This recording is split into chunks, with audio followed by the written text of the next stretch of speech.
ngevlog di kebun desain.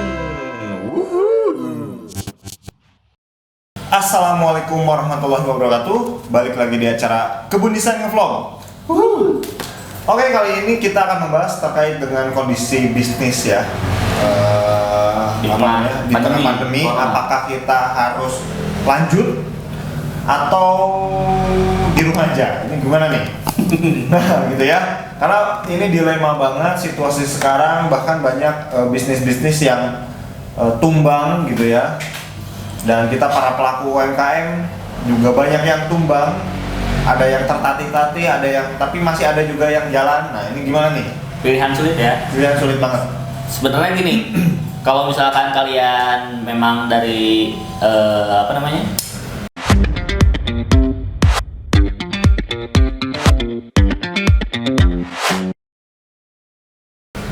dari kelas ekonomi yang berada, mungkin bisa tutup ya. Tapi kalau misalkan memang ekonominya kelas bawah, itu susah untuk tutup ya. Ya susah banget lah. Kalau yang punya tabungan mah oke lah gitu. Tabungan masih punya tabungan lah buat 2 tahun, buat setahun kayak gitu ya.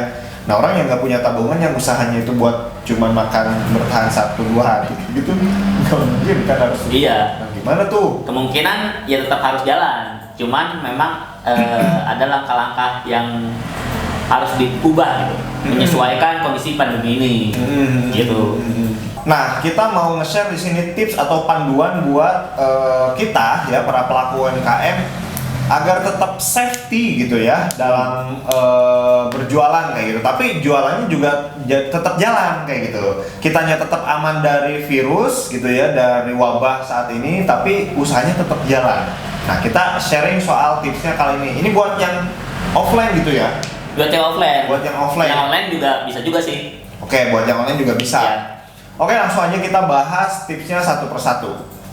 Yang pertama kita harus lihat dulu nih, bukan yang pertama sih. Secara umum tips ini diambil dengan melihat perilaku konsumen kita nih yang berubah. Oke. Kan sekarang konsumen nggak mungkin keluar rumah terlalu banyak ya, terlalu sering gitu. Jadi harus disesuaikan. Jadi tips yang pertama itu wajib online. Oke. Kalian misalkan punya bisnis, belajarlah. Ayo kalau misalkan memang dari kalian gerobakan atau apa ya, atau kafe, dia online gitu, di-online kan. Dibuat online gitu. Iya, dibuat online bisnisnya. Yang di-share itu harus lengkap ya. Produknya apa, rasanya ada apa aja gitu. Harganya berapa, ongkos kirimnya segala macem, apakah jumlah ongkos kirim atau enggak gitu. Iya. Jadi bisa disiasati, misalkan kalian yang memang pedagang sangat kecil gitu ya, pedagang kecil banget, pedagang kaki lima, mungkin bisa kayak nempelin apa ya, ini WhatsApp gitu, nomor WhatsApp. Ya, gitu. nomor WhatsApp atau gimana? apa? Kalau misalkan setiap jualan nih, kasih nih di kertas, Mbak, nanti kalau mau order lagi bisa ke nomornya dia gitu. Oh iya kayak gitu, benar. Entah itu bentuknya stiker ataupun kartu nama atau apa gitu. Mungkin ditambah nanti ongkos kirim gitu ya, ditambah kayak gitu ya. Jadi kalian juga jadi ordernya itu bisa nganterin lah ke rumah si pelanggan kita kayak gitu. Ya mungkin kalau buat daftar ke Gojek ataupun ke Grab gitu ya, mungkin perlu waktu. Perlu waktu. Nah, kalian bisa mensiasatinya dengan kondisi yang memang sederhana sekali, menggunakan aplikasi WhatsApp yang itu bisa semua orang punya kayak gitu kan. Iya.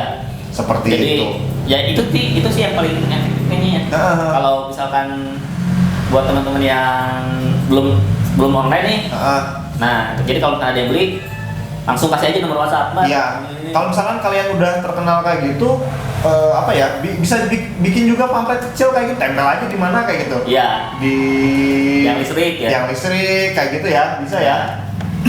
Nah, itu yang pertama online. Yang kedua itu fokus ke delivery. Kalau misalkan kalian punya kafe, punya toko bakso, misalkan punya toko mie ayam segala macam, fokus ke delivery gitu. Oke, delivery order gitu ya. Delivery order kayak tadi. Misalkan punya pesanan, ya kita kirim gitu. Iya. Karena ya sekarang udah banyak yang dibatasi itu jangan makan di tempat kayak gitu kan. Kalau bisnis kuliner itu jangan makan di tempat. Jadi meminimalisir kerumunan orang. Ke kitanya juga sebetulnya lebih safety gitu ya, karena nggak banyak pelanggan yang makan di tempat kita gitu. Dan kitanya tetap juga jalan karena banyak yang order juga, tetap ada yang order kayak gitu. Intinya apa ya?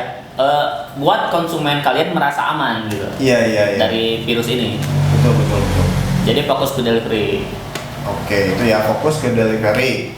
Tips yang kedua. Yang ketiga? Yang ketiga, yakinkan produk kalian itu bersih. Oh, yakinkan produk kita bersih. Iya, itu penting banget. Nah, kan tadi kan udah online nih yang nomor 1. Kalian bikin sosmed, bikin Facebook segala macam. Nah, uploadlah di sosial media kalian itu cara bikinnya, pakai sarung tangan misalkan. Betul. Terus pakai masker yang masaknya, atau misalkan packing barangnya itu disemprot dulu gitu. Iya, pakai apa namanya?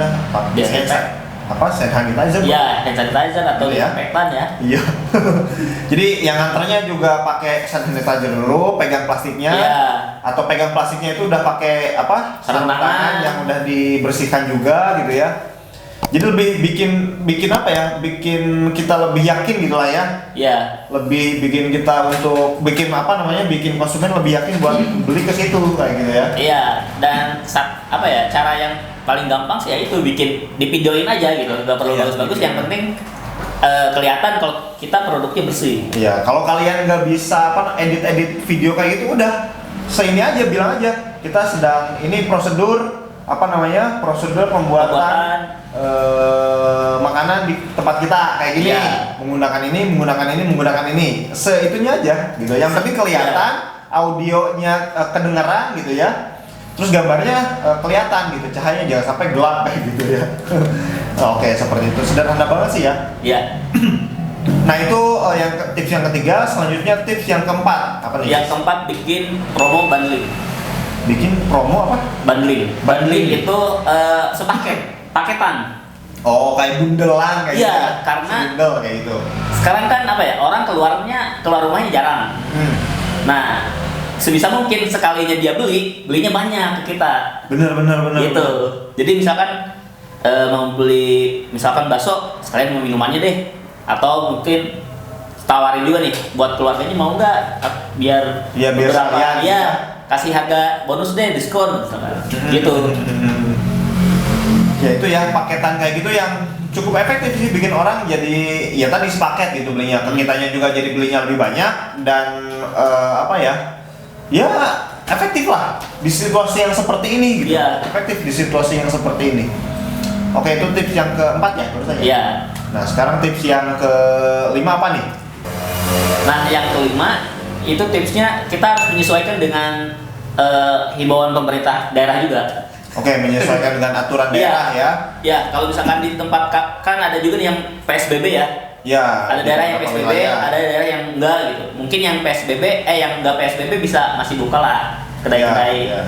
Dari buat delivery, buat Gojek ya. Atau misalkan mempersiapkan khawatirnya nanti peningkatannya ada gitu ya. Takutnya PSBB-nya hampir semua kota gitu ya.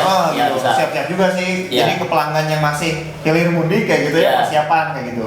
Nah kalau misalkan di daerah yang memang nggak boleh buka banget, ya udah mau tidak mau kita bisnisnya di rumah pakai tadi sosial media gitu. Iya betul. Atau misalkan kita ke kantor juga tapi nggak banyak orang kayak gitu. Mungkin karyawan lebih. Ya itu ya biasanya si kafe buka tapi hanya melayani delivery. Iya sih gitu ya. Terus kan kalau himbauan pemerintah kan kayak misalkan ngecek suhu segala macam ya, itu harus diperhatikan. Punya juga ya. Iya. Kalau bisa punya alat kayak gitu juga ya. Iya. Jadi kalau misalkan tukang emang Gojeknya diituin dulu gitu ya, soal tubuhnya. Iya kayak itu. Biar lebih lebih sesuai prosedur lah. Nah, tips yang keenam, usahakan kalian punya konsumen lokal. Punya konsumen lokal, oke. Iya. Konsumen dari daerah kalian sendiri itu lebih dipertajam aja gitu. Iya. Lebih Iya sih benar. Jadi dari yang terdekat gitu. Dari yang terdekat itu dimaksimalkan lah ya. Dimaksimalkan. Jadi yang terdekat juga mereka tetap bisa mendapatkan supply gitu ya. Iya. Dan kita juga tetap bisa jualan kayak gitu. Misalkan kalian online shop nih, nah usahakan kalian kalau misalkan bikin promo, buat kota kalian itu lebih gencar gitu. Betul. Karena PSBB terus takutnya nanti si paket juga lama gitu nyampainya.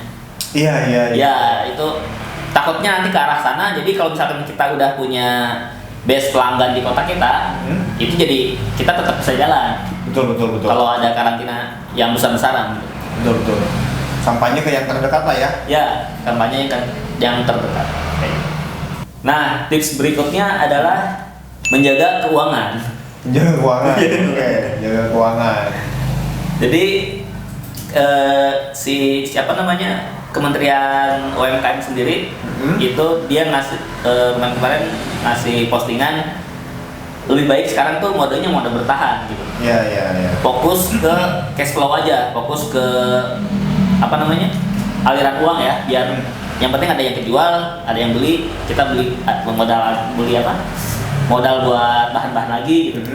Yang penting arus uang itu terputar. Ya betul. Nggak perlu kita nyari untung banyak-banyak gitu. Betul. Di saat situasi seperti ini bisa jalan perlahan juga itu udah untung banget ya. Iya. Jadi ya memang tadi kita harus benar-benar memaksimalkan budget seminim mungkin gitu ya, sehemat mungkin, seapik mungkin supaya ya memang kita bisa bertahan di situasi yang benar-benar memang sangat sulit ini karena banyak perusahaan-perusahaan besar pun bangkar gitu ya. Ya, banyak yang tutup, diliburkan gitu ya. Diliburkan kayak gitu dan ya kita yang usaha-usaha kecil menengah ini ya bisa survive lah, harus bisa survive lah ya.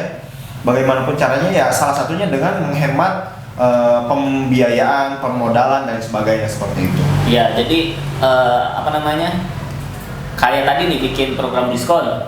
Ya nggak apa-apa diskon gitu, untungnya jadi sedikit, yang penting banyak yang kejual, banyak kita ada uang untuk beli bahan lagi gitu. Iya betul. Nah, pengeluaran juga perlu dikurangi untuk yang kurang-kurang penting. Contohnya misalkan gini, kalau misalkan kalian mau butuh materi untuk promosi misalkan, kalian bisa nih bikin jasa ke tukang video buat nge-shoot misalkan, tapi bikinlah konten yang bisa di-post berulang-ulang. Oh iya betul. Ya, biar sekali bayar tapi bisa di-posting terus-terusan gitu. Kayak gitu. Oke, gitu ya yang poin buat hemat budget lah pokoknya biar bisa survive gitu di situasi seperti ini. Nah, masih ada nggak, Jis? Udah, itu aja cukup. Oke, itu ya. Nah, itu dia tadi tips yang kita share soal bagaimana kita bisa tetap berwirausaha, berjualan di situasi pandemi yang sekarang ini masih masih terus meningkat gitu ya. Entah apakah sudah mencapai puncaknya atau belum seperti itu. Mudah-mudahan sih dalam waktu dekat mencapai puncaknya dan kita menurun nih dan bisa kembali ke situasi normal, bisa berkegiatan seperti biasa, berjualan lebih nyaman lah ya. Oke, itu dia tadi tips darurat ya di situasi seperti ini. Mudah-mudahan bisa dijalankan oleh teman-teman dan kita semua bisa survive dalam berwirausaha. Dan jangan lupa share video ini supaya bisa bermanfaat ke yang lain juga gitu ya. Dan sampai jumpa di episode selanjutnya. Bye bye.